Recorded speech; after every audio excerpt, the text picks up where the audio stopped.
Hi, I'm Michael, and this is California. And as we get to the end of this month, already 12 states have put out their list for food stamps and SNAP max benefits for the month of June. Things have been a little strange, though, as many states have tried to catch up to comply with the newest rules from the Biden administration that has allowed states to raise the amount of food stamps for some of the poorest families across the country. It did this by providing additional support to any family who did not initially receive at least $95 in increases in their food stamp and SNAP budgets. But this new change means that some states have really had to scramble to run double runs in the month to make sure that everybody is fully covered.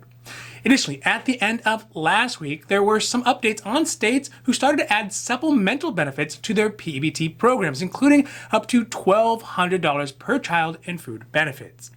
So today, we are covering our first round of states and dates for food stamps and SNAP max benefits for the month of June with 12 states, and also talking about some of the new augmented programs in a few states for P-EBT. Now, this is your daily dose, and before we get to it, if you like this information, if you find it interesting, if you find it helpful, please don't forget to like and subscribe. That way you can get updates when our newest and most informative videos become available. Now, before we get to the list, I just want to give you all the usual pretext. First, this is just the early states who have released their June food stamps and SNAP max benefits. There are usually more states mid-month and then again at the end of the month who release their distribution dates. So if you don't see your state here, then they may be coming out later this June. Also, for the list that we put up initially, if you have a hard time finding your state, you can just pause the video when the list comes up, and that will give you some more time to see what states we're going to cover in this video. Finally, keep in mind that some states are paying a month behind or may have catch-up dates even farther out. So that means for June benefits, they could pay in July or even as far as August. But for May benefits, they pay in June. So there shouldn't be any missed months. Okay, so now let's get to the list, and these states are going to be in alphabetical order. First is the state of Hawaii, who issue their June SNAP max benefits on July 12th. These benefits will reach 69,590 Hawaiian households.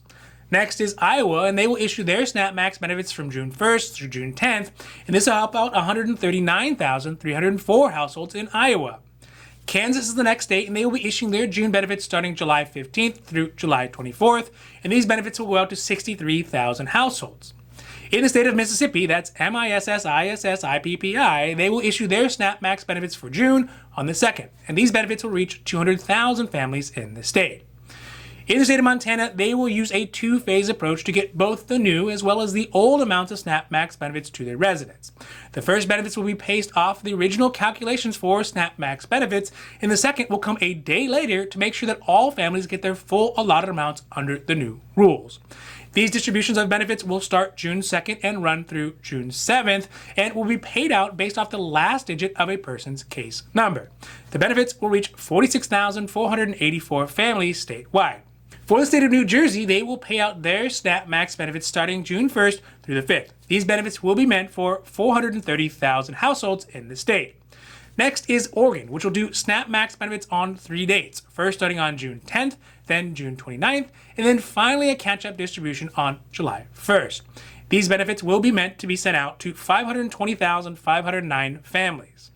In the state of Rhode Island, they will start sending out payments on June 3rd on their regular scheduled SNAP issuance for 48,484 households within the state. Washington State will also pay out June SNAP max benefits on the regular issuance schedule throughout the month, reaching an estimated 531,210 families. For the state of West Virginia, they will do SNAP max benefits on 2 dates on June 3rd and June 14th for their 159,908 eligible residents.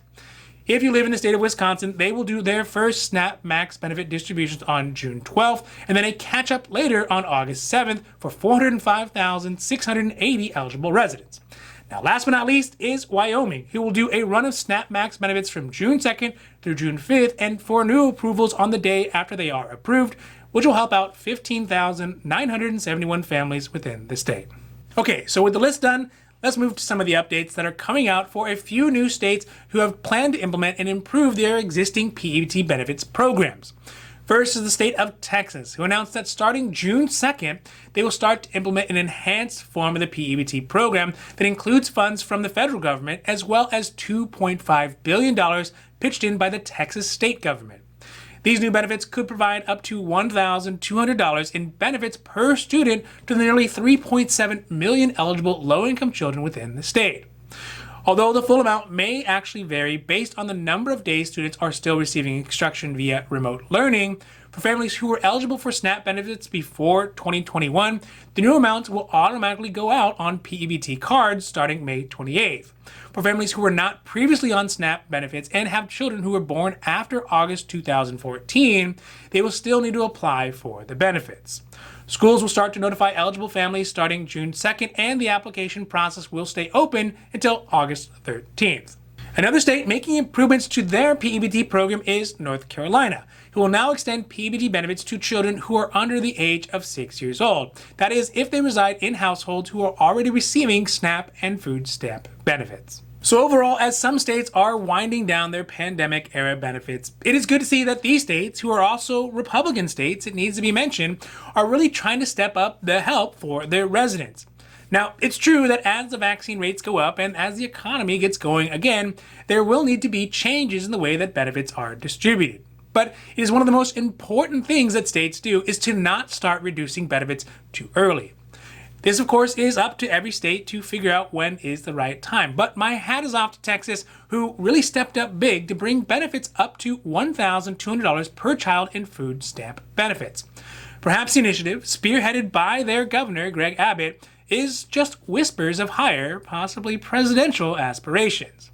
But really, either way, whether it's practical, political, or just for publicity, whatever the reason, getting more food resources to needy families is always the right idea. Now, this has been your Daily Dose, and I hope that you found it interesting or helpful or at least useful. And if you did, please don't forget to like and subscribe. That way you can get updates when our newest and most informative videos become available.